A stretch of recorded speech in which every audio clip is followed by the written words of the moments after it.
Salam semua pendengar, kita berjumpa lagi ya. Baik, pada perkongsian saya kali ini ya, saya akan terangkan pada tuan-tuan dan puan-puan mengenai pelaksanaan mengenakan charge bayaran lewat kepada pelanggan anda ya. Tuan-tuan dan puan-puan kena faham ya, mengenakan charge bayaran lewat ini juga sebenarnya merupakan salah satu kaedah yang boleh diambil bagi mempercepatkan aliran tunai masuk ke dalam perniagaan anda.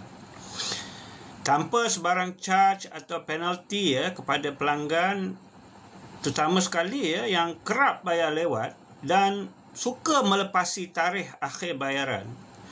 Saya bagi contoh, anda bagi pelanggan anda sehingga 10 hari bulan untuk lakukan bayaran penuh. Tapi sehingga 15 hari bulan pun dia masih tak bayar-bayar lagi. Bagi pelanggan yang macam ini, pada dia tak ada masalah. Ya. Lagi lambat, dia lagi happy, ya, lagi suka. Betul tak? Tapi bagi perniagaan anda, amalan bayaran lewat dari pelanggan ini ya, adalah satu perkara yang mesti dibendung secara profesional dan dari awal. Kenapa saya kata ya? Sebab utama sudah pasti ya untuk mengelak dari perniagaan anda menghadapi masalah aliran tunai. Disebabkan apa? Oleh pelanggan yang lambat buat bayaran ni ya. Disebabkan ini boleh menjejaskan situasi aliran tunai perniagaan anda. Dengan adanya charge bayaran lewat ini, ia membolehkan anda memberi satu message atau signal kepada pelanggan anda bahawa anda sangat ambil berat dan prihatin tentang terma dan tarikh bayaran balik yang telah dipersetujui. Dengan ini juga diharap dapat mendisiplinkan pelanggan anda supaya mereka sentiasa peka dan melunaskan hutang mereka yang tertunggak tepat pada waktu ya. Pada saya perkara ini tak perlu risau. Sekiranya kaedah ini dilaksanakan dengan jelas, profesional dan konsisten ya, pelanggan anda akan memahami bahawa ini bukan satu yang pribadi, berbentuk pribadi atau personal, tapi sebaliknya ialah satu amalan perniagaan anda yang baik dan bertanggungjawab. Well, it's just business Baik, persoalan seterusnya ya, bagaimana kita nak kenakan atau kita nak implementasikan charge bayaran lewat ini kepada pelanggan kita?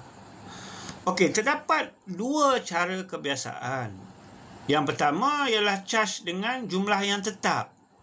Sebagai contoh, RM30 akan dikenakan kepada semua pelanggan yang bayaran mereka masih tertunggak pada tarikh akhir yang ditetapkan. Di sini tak kisahlah jumlah invoice RM50,000 ke RM500 ke, semua pelanggan yang lambat bayar akan dikenakan charge RM30, pukul sama rata. Jumlah RM30 ini pula terpulang pada anda.